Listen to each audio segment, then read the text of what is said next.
नमस्कार दोस्तों, आज मैं आपको इस वीडियो के अंदर जो चीज बताने जा रहा हूं वो बहुत महत्वपूर्ण है।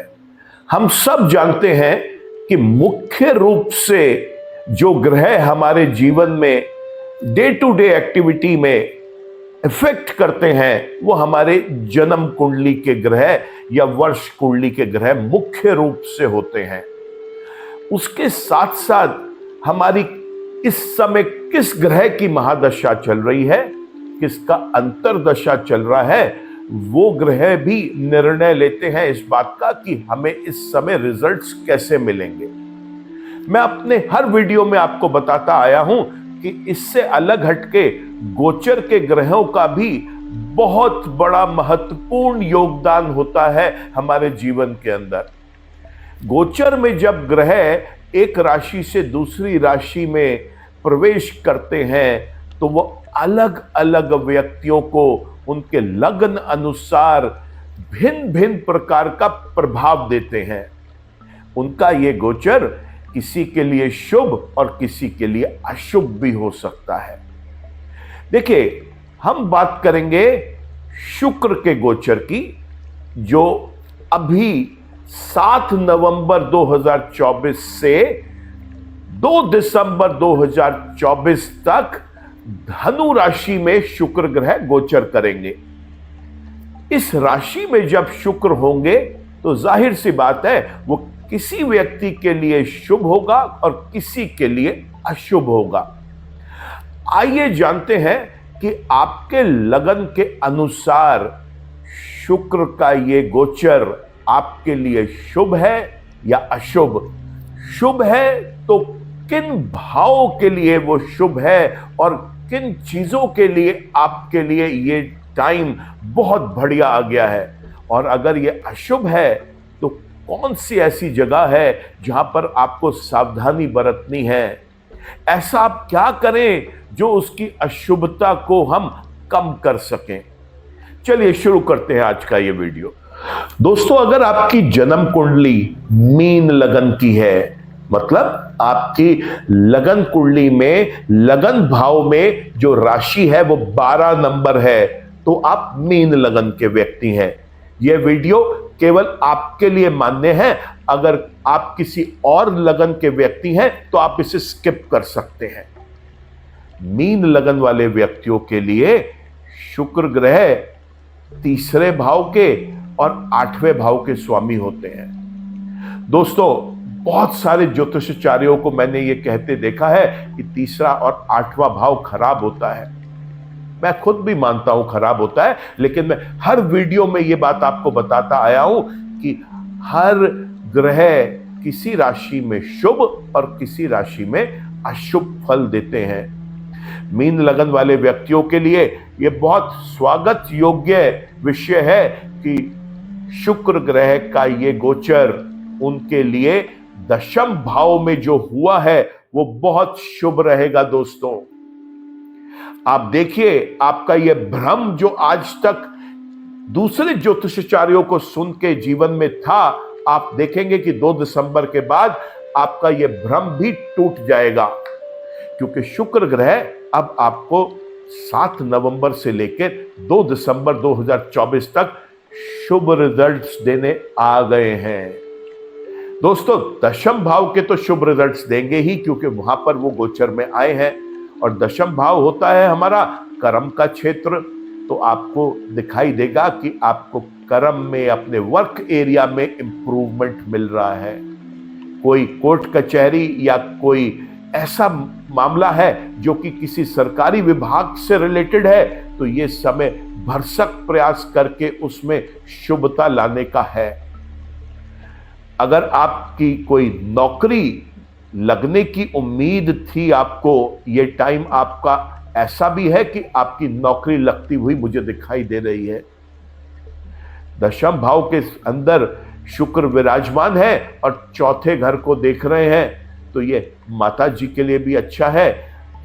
मान सम्मान की दृष्टि से समाज में जो आपके एक रिलेशनशिप, सामाजिक लोगों के साथ जिस जगह पर आप रहते हैं, वहां पर जो लोगों के साथ आपका होना है, उसमें भी आप देखेंगे मधुरता आई है। आप कोई चल अचल संपत्ति इस वक्त खरीदना चाहते हैं तो आप खरीद सकते हैं, वाहन खरीद सकते हैं। कोई आप अगर प्रॉपर्टी लेना चाहते हैं पर्सनल यूज के लिए, रेजिडेंशियल पर्पस के लिए, कमर्शियल पर्पस के लिए, रेंट पे, या स्वयं उसके मालिक बनना चाहते हैं, खरीदना चाहते हैं, वो भी आपके लिए बहुत अच्छा समय है।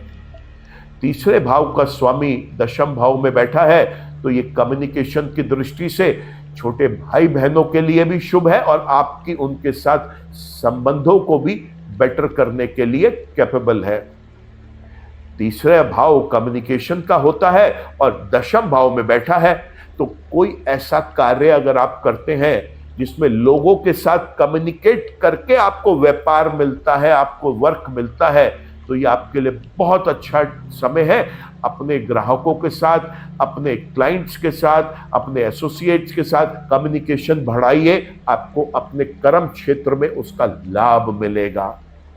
8वें घर का स्वामी जब 10वें घर में आता है तो जितने रिसर्च स्कॉलर्स हैं, जितने लोग कोई शोध करते हैं, कोई रिसर्च करते हैं, कोई नई चीज को एक्सपेरिमेंट करना चाहते हैं इस दुनिया में लाने के लिए, या अपना कोई व्यापार चलाने के लिए, या कोई जॉब में कोई नई इनोवेटिव पॉलिसी या कोई नया इनोवेटिव टूल बनाना चाहते हैं या बना रखा है, उसको सोच रहे हैं कब लॉन्च करें, तो ये लॉन्चिंग पैड आपके लिए तैयार है दोस्तों।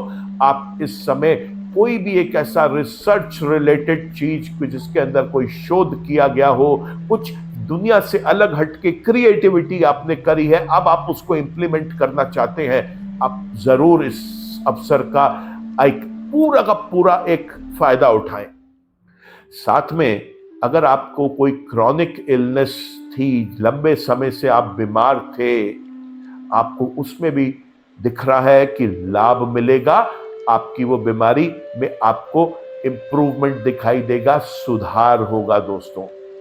अगर जन्म कुंडली का भी शुक्र आपका शुभ है और वापस गोचर में शुक्र शुभ राशियों में आपके इस वक्त गोचर कर रहे हैं तो आपकी बल्ले बल्ले है दोस्तों। इस बात का आप फायदा उठाएं।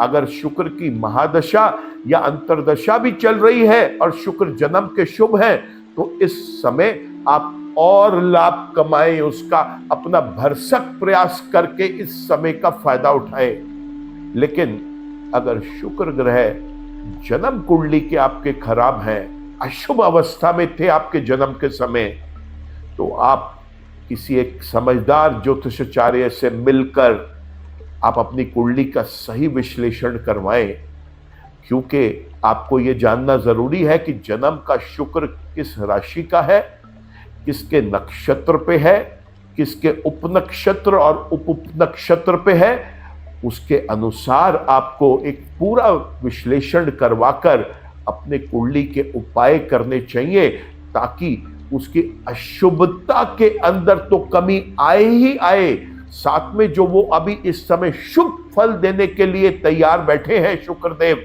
वो आप उसका फायदा कैसे उठा सकते हैं। तो कुल मिलाकर मीन राशि वाले व्यक्तियों के लिए शुक्र का यह गोचर हर हालत में शुभ रहेगा दोस्तों। किसी भ्रम में अपने आप को न फंसाएं। दोस्तों, अगर आपको ये राशिफल का वीडियो पसंद आया हो तो मैं चाहूंगा कि आप इसे लाइक करें, कमेंट करें, शेयर करें, क्योंकि हो सकता है कि आपके परिवार के और कोई व्यक्ति इस लगन के हो, उनको भी लाभ मिलेगा। मैं उम्मीद करता हूं कि अब तक आप मेरे इस चैनल को सब्सक्राइब कर चुके होंगे।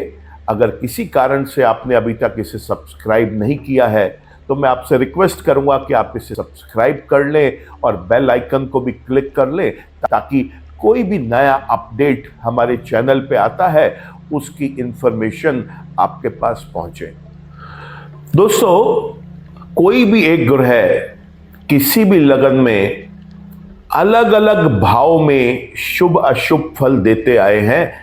जन्म कुंडली, वर्ष कुंडली और आपका गोचर, ये तीन इंपॉर्टेंट एस्पेक्ट्स हैं आपकी महादशा और अंतरदशा के एनालिसिस के साथ साथ। देखिए, अगर शुक्र आपका जन्म कुंडली का शुभ है, वर्ष कुंडली का अशुभ है, गोचर में भी अशुभ हो रहा है और साथ में उसकी अंतरदशा या महादशा भी चल रही है, तो इसको आप बिल्कुल भी हल्के में ना लें। इसके उपाय करें ताकि वो कठिनाइयों से बचा जा सके। और अगर शुक्र जन्म का ही अशुभ है और गोचर में भी फिर अशुभ अवस्था में आ गया है, तो दोस्तों ये आपके लिए बहुत सतर्क होने का समय है। आपको अपनी गोचर की राशि का जो उसका फल मिलना है वो बहुत परेशान करने वाला है। सावधान हो जाएं, ज्योतिषाचार्य से मिलें और अपने उपाय, कुंडली विशेष अनुसार उपाय आप अपनी नित्य क्रिया के अंदर करना शुरू करें। ईश्वर आपका भला करे। नमस्कार।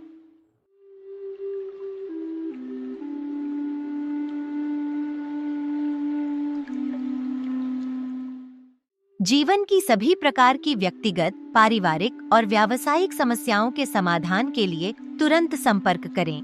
डॉक्टर विवेक चोपड़ा, PhD, गोल्ड मेडलिस्ट, विश्व विख्यात ज्योतिषाचार्य एवं वास्तु एक्सपर्ट। कॉल अथवा व्हाट्सएप करें 9311131069 9212431069।